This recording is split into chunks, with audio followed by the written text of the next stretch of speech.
ज्योतिष में अंगारक योग जब कुंडली में राहु अथवा केतु में से किसी एक के साथ अथवा दृष्टि से मंगल ग्रह का संबंध बन जाए तो उस कुंडली में अंगारक योग का निर्माण होता है।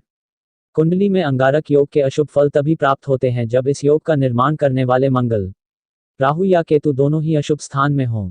इसके अलावा यदि कुंडली में मंगल तथा राहु केतु में से कोई भी शुभ स्थान में है तो जातक के जीवन पर अधिक नकारात्मक प्रभाव नहीं पड़ता। कुछ ग्रंथों में अंगारक योग को पागल हाथी या बिगड़ा शेर का नाम दिया गया है। अंगारक योग का जातक पर प्रभाव। अंगारक योग, जैसा कि नाम से ही पता चल रहा है, यह अग्नि का कारक है। कुंडली में इस योग के बनने पर जातक क्रोध और निर्णय न कर पाने के असमंजस में फंसा रहता है। अंगारक योग के कारण क्रोध, अग्निभय, दुर्घटना, रक्त से संबंधित रोग और स्किन की समस्याएं मुख्य रूप से होती हैं। अंगारक योग की पहचान जातक के व्यवहार से ही की जा सकती है। इसके प्रभाव में जातक अत्यधिक क्रोध करने लगता है। वह अपना कोई भी निर्णय लेने में असक्षम होते हैं, लेकिन यह जातक न्यायप्रिय होते हैं। स्वभाव से यह जातक सहयोगी होते हैं। इस योग के प्रभाव में जातक सरकारी पद पर नियुक्त अथवा प्रशासनिक अभिकर्ता बनता है। अंगारक योग शुभ और अशुभ दोनों तरह का फल देने वाला होता है। कुंडली में इस योग के बनने पर जातक अपने परिश्रम से नाम और पैसा कमाता है। इस योग के प्रभाव में व्यक्ति के जीवन में कई उतार चढ़ाव आते हैं। अंगारक योग के संभावित नुकसान। अंगारक योग के कारण जातक का स्वभाव आक्रामक, हिंसक तथा नकारात्मक हो जाता है तथा इस योग के प्रभाव में जातक के अपने भाइयों, मित्रों तथा अन्य संबंधियों से अनबन रहती है। अंगारक योग होने से धन की कमी रहती है। इसके प्रभाव में जातक की दुर्घटना की संभावना होती है। वह रोगों से ग्रस्त रहता है एवं उसके शत्रु उन पर काले जादू का प्रयोग करते हैं। व्यापार और वैवाहिक जीवन पर भी अंगारक योग का बुरा प्रभाव पड़ता है। कुंडली के पहले घर में राहु, मंगल अंगारक योग होने से पेट के रोग और शरीर पर चोट का निशान रहता है। मंगल अग्नि तत्व प्रधान होता है लेकिन वह अंगार नहीं होता। राहु वायु तत्व प्रधान होता। जब राहु व मंगल की युति होती है तो वायु से अग्नि का मिलान होता है जिससे अग्नि तेज हो जाती है।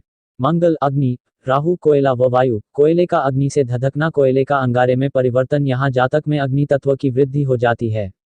अति सर्वत्र वर्जते, इसलिए जातक में क्रोध की, अभिमान की अधिकता हो जाती, विवेक की कमी हो जाती है। इसके कारण जातक दूसरों की भावनाओं को समझ नहीं पाता है, रिश्ते बिगड़ लेता है। लेकिन भूमि अग्नि मशीनरी हार्डवेयर संबंधी कार्यों से धन लाभ करता है। स्वास्थ्य की दृष्टि से मंगल पित्त कारक व राहु वात कारक प्रभाव रखते हैं। अतः शरीर में पित्त व वात की अधिकता हो जाती है जिससे एसिडिटी, उच्च रक्तचाप आदि रोग परेशान करते हैं। इन्हें ठंडी प्रकृति की चीजें सेवन करनी चाहिए। ठंडा दूध, पानी, चावल, चंद्र की चीजें सेवन करनी चाहिए। लग्नानुसार मोती या ओपल धारण करना चाहिए। चांदी का कड़ा, चैन धारण करना चाहिए। नाड़ी ज्योतिष के अनुसार मंगल को मशीन व राहु को गोल माना गया है। अतः जातक मशीनरी, पहिए संबंधी, कंप्यूटर हार्डवेयर, गाड़ी संबंधी कार्य करता है। ज्योतिष विज्ञान है। कई ज्योतिषी इस योग में मूंगा या गोमेद पहना देते हैं जो वैज्ञानिक दृष्टि से गलत है और इस योग का प्रभाव बढ़ जाता है। प्रथम भाव व यूं कहे लग्न भाव। अब लग्न भाव अर्थात एक के साथ अगर 12-12 भाव जुड़ जाए तो जातक ज्यादातर खुद की खुशी के लिए खर्च करता है। ज्यादातर यह संबंध दिखावा में खर्च दिखाता है। हाँ, अगर 1-8-12 का संबंध हो तो बीमारी में खर्च बढ़ता है। यहाँ राहु एवं शनि का संबंध या शक्तिशाली दृष्टि अति महत्वपूर्ण है, क्योंकि तब यह युक्ति चिंतनीय बन जाती है। शांति के सामान्य उपाय। इस योग के प्रभाव को कम करने के लिए मंगलवार के दिन व्रत रखने से लाभ होगा।